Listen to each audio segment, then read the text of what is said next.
Hello there, you amazing viewers and subscribers. Welcome to a brand new video for today. So in this video, as you can tell, yes, I am wearing the Kalvin Timeline Starfleet uniform because I'm going to be reviewing the Kalvin Timeline Trek movie. So we've only got 3 films to talk about in this franchise. And basically this style of uniform is the one that we see in Star Trek Into Darkness, because they do change quite a bit in Star Trek Beyond.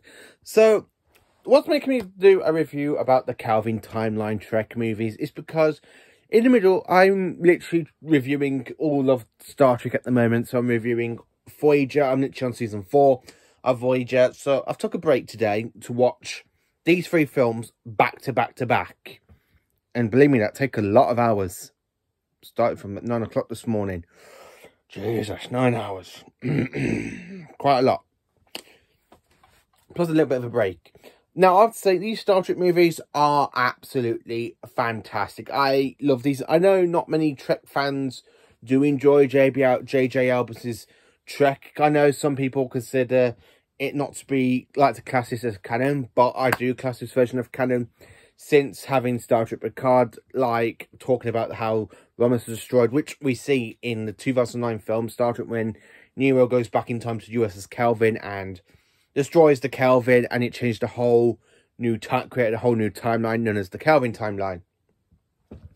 So there was some changes done into this actual timeline, where in the original timeline, aka the Prime timeline, the USS Enterprise was launched in 2245.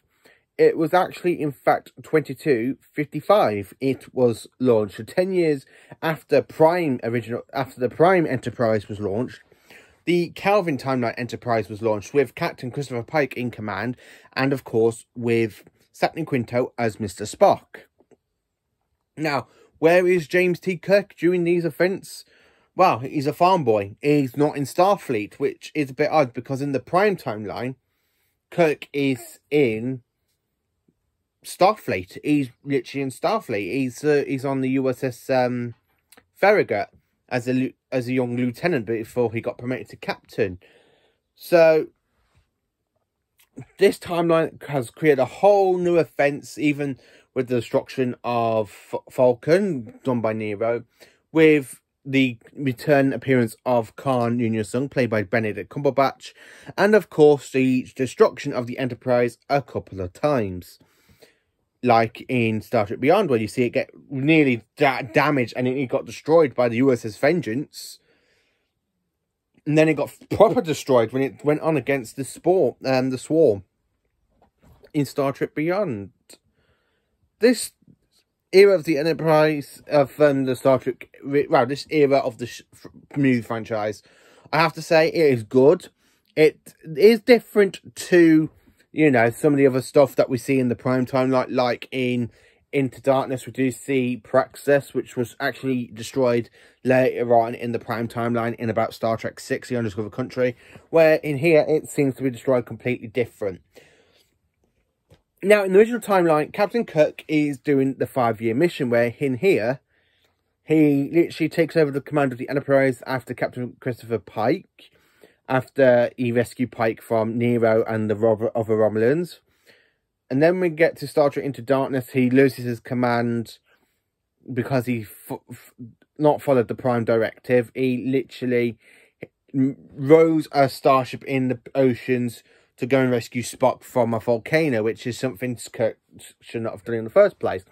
But he does get his command back to go and get Khan, which ends up with the Admiral going after him and then basically shoots the hell out of the Enterprise because he doesn't want people to know that he gave Kirk permission to go and kick Nero's ass.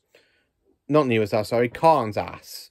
Where, in fact, you have that awesome, where Kirk, well, basically when you see the Enterprise, like, falling down to Earth, and Captain Kirk is there kicking the warp core back into place, and he saves it, which basically does kill him, but he gets resurrected back to life because of Khan's blood. And then, of course, we jump into Star Trek Star Trek Beyond, really, where you see the Enterprise is doing their 5-year mission. After the events of Star Trek Into Darkness, you do see them Into Darkness going to just about to make a start on their 5-year mission to explore space and to seek out strange new Like, you know, where, like it does in the original Prime timeline, where it goes, space, the final frontier. These are the voyages of the Starship Enterprise.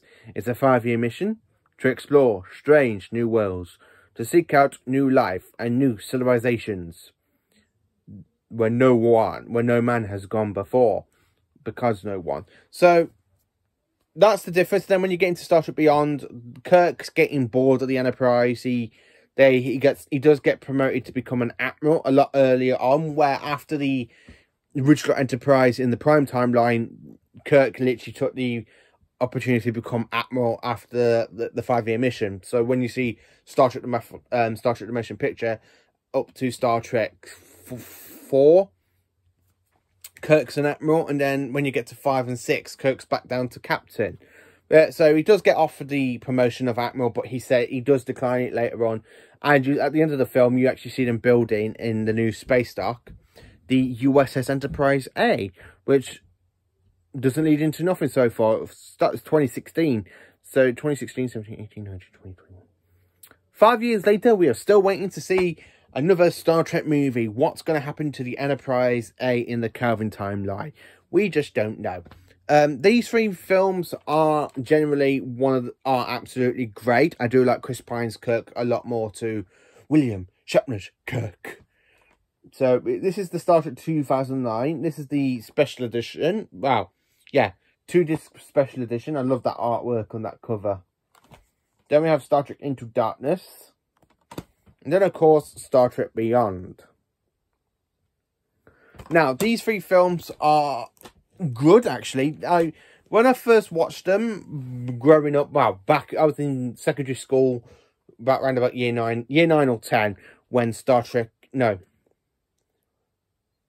I must have been about year 8 to year 9, because, yeah, I left in 2012, a year before Star Trek Into Darkness came out, so 9.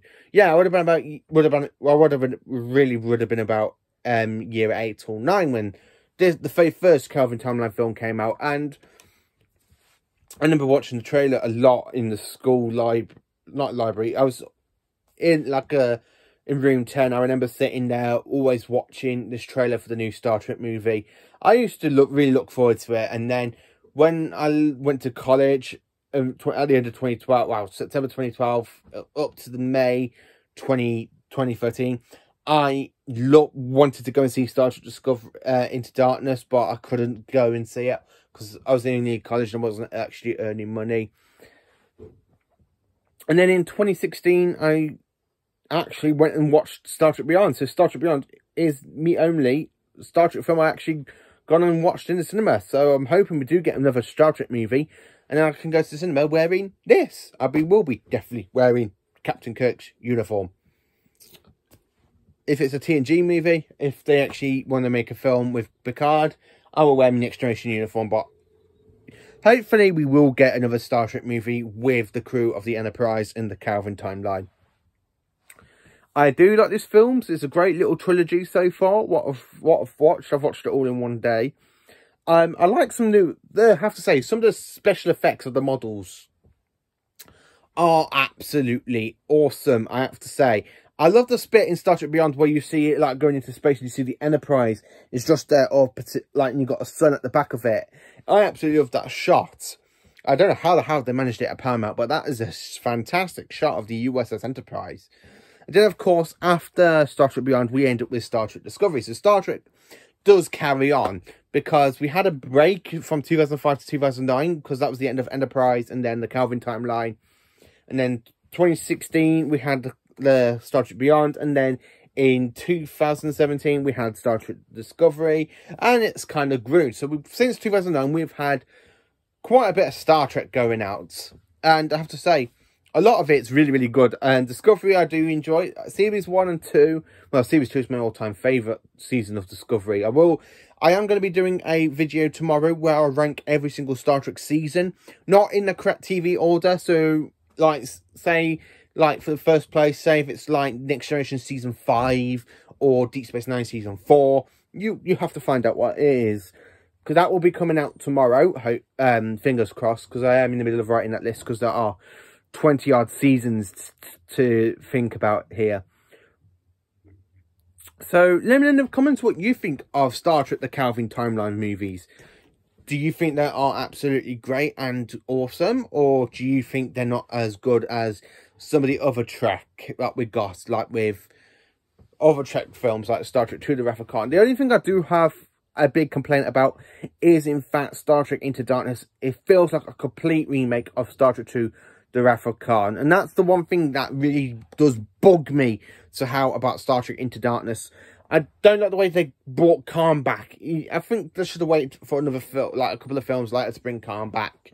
Do something different with the crew. You put them against the Romulans, so I would have liked to see them go against the Klingons in Star Trek Into Darkness, apart from that little scene with them on Kronos. Star Trek Beyond is absolutely awesome and epic. I do love that one.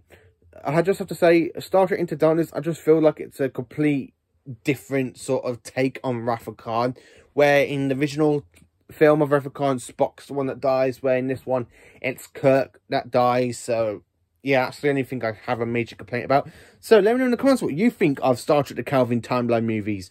Do you like them? Do you love them? Let me know. And join me on the next time when I'll talk about another Star Trek or Doctor Who video. Now, this is Captain Paul Bailey, and I'm out. So, and just before I go, I'd like to say this. Live long and prosper.